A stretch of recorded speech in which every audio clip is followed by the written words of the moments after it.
Guys வணக்கம். இன்னைக்கு பேண்டின் store சீரியலில் என்ன நடந்தது அப்படின்றத பார்க்கலாம். ஸோ ஃபர்ஸ்ட் சீன் என்ன காட்டுறாங்க அப்படின்னா, தங்கமயில் அண்ட் சரணோட கான்வர்சேஷன் தான். ஸோ தங்கமயில் வந்துட்டு பேசுகிறாங்க இல்லையா, லைக் ஏமாமா என்கிட்ட பேச மாட்டீங்க, நான் கால் பண்ணாலும் கட் பண்ணுறீங்க, மெசேஜ் பண்ணாலும் ரிப்ளை பண்ண மாட்டீங்க அப்படின் போது, நம்ம பேசுறதுலாம் அப்புறம் இருக்கட்டும், நான் கேட்கறதுக்கு முதல்ல பதில் சொல்லு. இப்போ உனக்கு சர்டிஃபிகேட் தான் பிரச்சனை, சர்டிஃபிகேட் கிடச்சிருச்சுன்னா நீ அந்த வேலையை விட்டுட்டு ப்ராப்பராக போயிடுவேல வேறு ஏதாவது வேலைக்கு அப்படின்போது, சர்டிஃபிகேட் தான் மச்சான், சர்டிஃபிகேட் தான் மாமா பிரச்சனை அப்படின்றாங்க.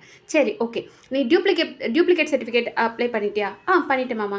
ஓகே, அதுக்கு உனக்கு ஏதாவது ரெசிப்ட் கொடுத்தாங்களா அப்படின்னு சரவணன் கேட்கும்போது, இல்லை மாமா எதுவுமே கொடுக்கல அப்படின்றாங்க.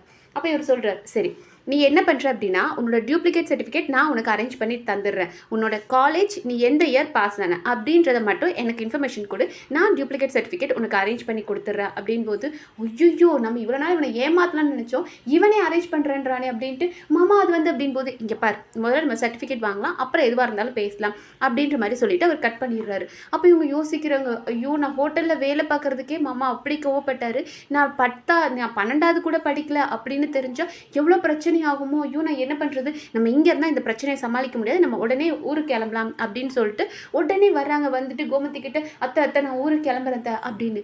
என்னடி எதுக்கு இப்போ இப்படி டென்ஷன் ஆகுற, உங்கள் வீட்டில் ஏதாவது பிரச்சனையா, அப்பா அம்மாக்கு ஏதோ உடம்பு சரியில்லையா அப்படின்ற மாதிரி எல்லாம் கேட்கும்போது, இல்லை எல்லாரும் நல்லா தான் இருக்காங்க, நான் வேலை செய்கிற இடத்துலேருந்து உடனே வர சொல்லிட்டாங்க அப்படின்போது நம்ம ராஜி கேட்குறாங்க, அக்கா இது என்னக்கா அநியாயமாக இருக்குது, வெளியூர் வந்ததுக்கப்புறம் இப்படி சடனாக கூப்பிடுவாங்களா அப்படின்போது, ஆமாம் ராஜி கொஞ்சம் பிரச்சனையாகிடுச்சு போகணும் ராஜி அப்படின்போது கோமதி திட்டுறாங்க, ஏய் எப்படி உன்னை அனுப்ப முடியும், அதெல்லாம் இல்லை நீ ஆஃபீஸ்க்கு ஃபோன் பண்ணி நான் பேசிக்கிறேன் அப்படின்போது, அத்தை நான் செஞ்ச வேலையில் ஒரு சின்ன ப்ராப்ளம் இருக்கத்த, அதை நான் இப்போ ரெக்கவர் பண்ணலை அப்படின்னா கம்பெனியே நஷ்டத்தில் போயிடும், அடித்து விட்றா அப்படின்ற மாதிரி இருக்குது நம்மளோட இவங்களோட மயிலோட கான்வர்சேஷன். ஸோ அவங்களோட ப்ராஜெக்டால் அந்த கம்பெனியே லாஸ் ஆயிருமா அப்படின்ற மாதிரி சொல்கிறாங்க.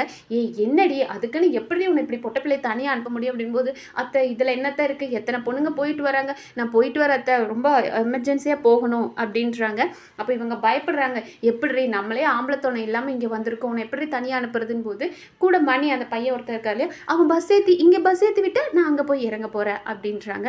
ஐயோ மாமாவுக்கு தெரிஞ்சால் திட்டுவாங்கடி, சரி நான் வேணா மாமாட்ட கேட்கட்டுமான் போது, ஐயோ வேண்டாம் நான் கிளம்புறதுக்கு முன்னாடி நீங்கள் மாமாட்ட கேட்டிங்கன்னா மாமா வேண்டான்னு தான் சொல்லுவாங்க, நான் கிளம்புனதுக்கு அப்புறமா நீங்கள் மாமாட்ட சொல்லுங்கள், மாமா என்னை பஸ் ஸ்டாண்டில் வந்து பிக்கப் பண்ணிக்கிட்டோம் அப்படின்போது, நீ சரவணன் கிட்ட சொன்னியா அப்படின்றாங்க. நான் மாமா கிட்ட சொல்லிட்டேன், மாமா உடனே கிளம்பி வர சொல்லிட்டாங்க அப்படின்றாங்க.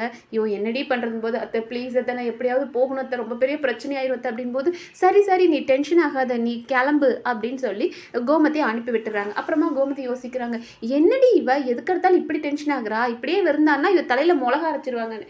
கோமதி மேடம் உங்கள் தலையில் தான் அவங்க பெரிய மிளகாவாக அரைச்சிட்டு இருக்காங்கிற மாதிரி தான் இருந்தது, ஏன் தான் அவ இப்படி இருக்காளோ, நம்ம வேறு இவ்வளோ தனியாக அனுப்ப வேண்டியதாக இருக்குது, சரி பரவாயில்ல அப்படின்னு சொல்லிட்டு அவங்க போயிட்டாங்க. அண்ட் அடுத்த சீனில் என்ன காட்டுறாங்க அப்படின்னா, நம்மளோட கதிர். ஸோ கதிர் என்ன பண்ணுறாரு அப்படின்னா, ரூம்லேருந்து வராரு, பார்த்தா ராஜி உட்காந்து புக் படிச்சுட்டு இருக்காங்க. என்னது இவ இங்கே இருக்கா அப்படின்னு சொல்லிட்டு மறுபடியும் கண்ணை தேய்ச்சிட்டு பார்க்குறாரு, பார்த்தா ராஜி அங்கல்ல.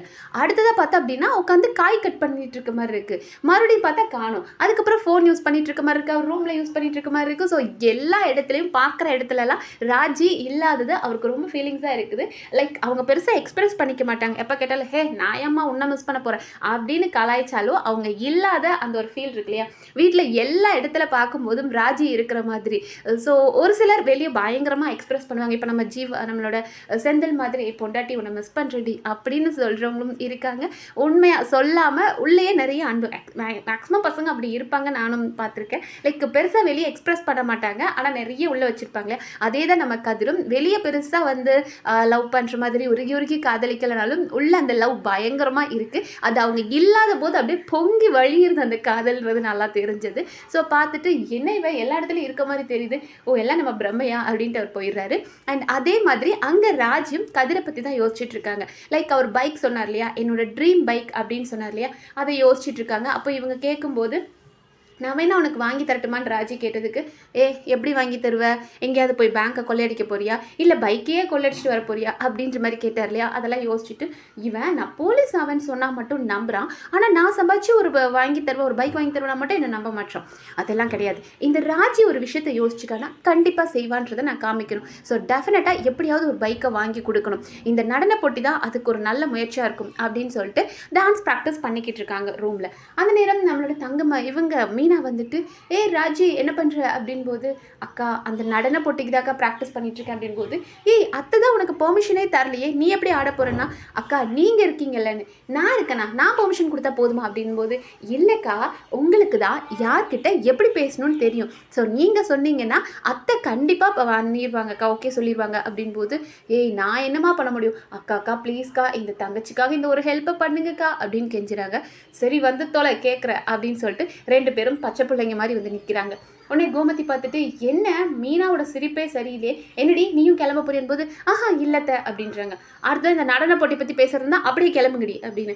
அத்தை பாவம் இல்லை அத்தை, ராஜியோட திறமையை வெளிக்காட்டுறதுக்கான ஒரு இடம் தானே அப்படின்போது, திறமையை வெளிக்காட்டுறதா இருந்தால் நம்ம வீட்டு ஃபங்க்ஷன்லையோ இல்லை அவள் காலேஜ்லேயோ பண்ணிக்கிட்டோம், இங்கெல்லாம் ஒன்றும் பண்ண வேண்டாம், நீ நம்ம எதுக்காக வந்தோமோ அந்த வேலையை முடிச்சுட்டு போகணும், ஆம்பளை துணை இல்லாமல் வந்திருக்கோம், ஏதாவது பிரச்சனை ஆயிரும், பேசாமல் போங்கடி அப்படின்போது, அத்தை அப்படிலாம் இல்லை அத்தை, அவள் பாவம் இல்லை அத்தை அப்படின்போது, இங்கே பாரு இந்த வேலை தேவையில்லாத வேலையை வச்சுக்காத அப்படின்றாங்க. அப்போ அரசு சொல்கிறாங்க, அம்மா அண்ணி தான் ஆசைப்படுறாங்களம்மா அப்படின்போது, ஆசைப்படுறதெல்லாம் என்னால் செஞ்சிட்டு இருக்க முடியாது அப்படின்ற மாதிரி இங்கே நம்மளோட அரசியை வந்து ஒரு கூடு கொடுக்குறாங்க.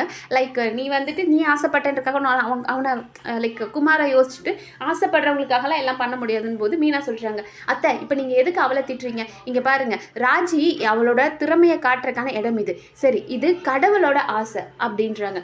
கடவுளோட ஆசையா, நீ என்னம்மா மொட்டை தலைக்கு முழங்காலுக்கு முடிச்சு போடுற அப்படின்போது, இங்கே பாருங்கள் நீங்கள் வேண்டுதல் வச்சு எத்தனை வருஷம் ஆகுது அப்படின்றாங்க. ஸோ கோமதி சொல்கிறாங்க, நான் கோவிலுக்கு வரணும்னு வேண்டுதல் வச்சு 2 வருஷம் ஆகுது, ஆனால் அப்போல்லாம் உங்கள் கனவுல வராத அம்மன் ஏன் இப்போ வரணும், தெரியாத கதிருக்கும் நல்ல டான்ஸ் ஆட தெரிஞ்ச ராஜிக்கும் ஏன் கல்யாணம் ஆகணும், ஏன் நம்ம வர்ற நேரம் இப்படி ஒரு காம்படிஷன் நடக்கணும், அப்போது கடவுளை ஆசைப்படுறாங்கன்னு தானே அர்த்தம், அப்போ நீங்கள் அதை செய்யலை அப்படின்னா சாமி குத்தமாயிரும், சாமி உங்கள் கண்ணை குத்தும், வாராஜி அவங்களுக்கு சாமி குத்தமாகட்டும் அப்படின்னு போகும்போது, இரு இப்போ நீ எதுக்கு டென்ஷன் ஆகுற, ஒருவேளை இருக்குமோ அம்மனோட ஆசையாக இருக்குமோ, சரி நீ ஒரு ரவுண்டு ஆடிட்டு வந்துரு அப்படின்போது, நம்ம மீனா இருந்துட்டு, அத்தை 3 ரவுண்டு இருக்குது, அந்த 3 ரவுண்ட்லேயே அவள் ஆடி ஜெயிக்கணும் போது, 3 ரவுண்டா, ஆசைப்பட்டேன்றதுக்காக ஒரு நேரம் தான் ஆடணுமே தவிர 3 தடவையெல்லாம் ஸ்டேஜ் ஏறி ஆடிட்டு இருக்கக்கூடாது அப்படின்றாங்க. அப்போ நம்ம மீனா சொல்கிறாங்க, அத்தை எத்தனையோ ஊர்லேருந்து வருவாங்க அத்தை, இவெல்லாம் வந்து ஒரு தடவை ஆடினாலே தோற்றுருவா, இவெல்லாம் முதல் ரவுண்ட்லேயே தோற்றுருவா, நீங்கள் அதை பற்றிலாம் கவலைப்படாதீங்க, அதாவது அவள் ஒரு தடவை தான் ஆடுவா, நாங்கள் ஸ்டேஜ் ஏறுவோம், அவள் ஜெயிச்சா தானே அடுத்த ரவுண்டு போவோம், அவள் ஜெயிக்கவே மாட்டா அப்படின்ற மாதிரி முதல் ரவுண்ட்லேயே இவெல்லாம் தோற்றுருவா அத்தை, நீங்கள் டென்ஷன் ஆகாதீங்க அப்படின்றாங்க.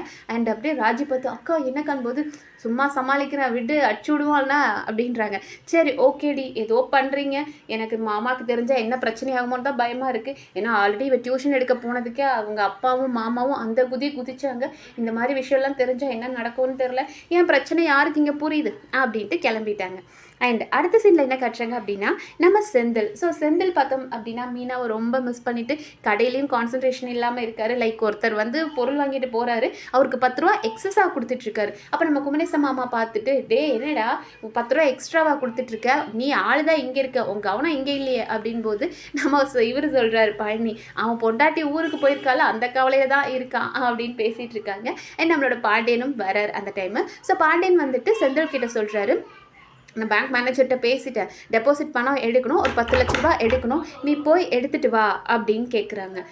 ஏது அப்படியாப்பா, சரிப்பா நான் போகிறேன் அப்படின்றாங்க. ஸோ 10 லட்சத்தை எடுக்கணும்னா இது ஒரு பேக்கெல்லாம் கொடுத்து விட்டு நீ இப்போ அந்த பணத்தை எடுத்துகிட்டு வா அப்படின்றாங்க. பழனி கேட்குறாங்க, நான் வேணா வரட்டுமா செந்தில் கூட போது, இல்லை மாமா நான் எடுத்துகிட்டு வரேன்னு சொல்லிட்டு இவர் கிளம்பிடுறாரு, பைக்கில் எடுக்கலான்னு போகிறாரு. கரெக்டாக அவங்க மாமனார் நம்ம மீனோட அப்பா கால் பண்ணுறாரு. கால் பண்ணிவிட்டு, மாப்பிள்ளை எங்கே இருக்கீங்கும் போது, நான் இப்போ தான் கடையிலேருந்து கிளம்புறேன் அப்படின்றாரு. அப்போ இவர் சொல்கிறாரு, நான் இந்த நேரத்தில் உங்களை டிஸ்டர்ப் பண்ணுறேன் அப்படின்னு நினைக்காதீங்க, நானும் உங்கள் கடைக்கு பக்கத்தில் ஒரு ஜூஸ் கடையில் தான் நிற்கிறேன், கொஞ்சம் உங்கள்கிட்ட எமர்ஜென்சியாக பேசணும், நீங்கள் அங்கே வரீங்களா அப்படின்னு கேட்குறாரு. ஸோ இருங்க மாமா நான் வரேன் அப்படின்னு சொல்லிட்டு செந்தில் கிளம்புறாரு. கண்டிப்பாக அவரோட வேலை விஷயமா அந்த 10 லட்ச ரூபா அரேஞ்ச் பண்ண சொன்னேன் அப்படின்னு தான் அதை தான் கேட்க போகிறாரு.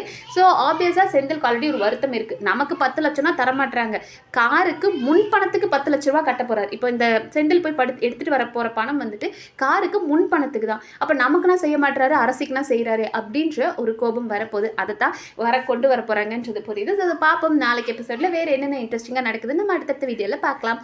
நன்றி.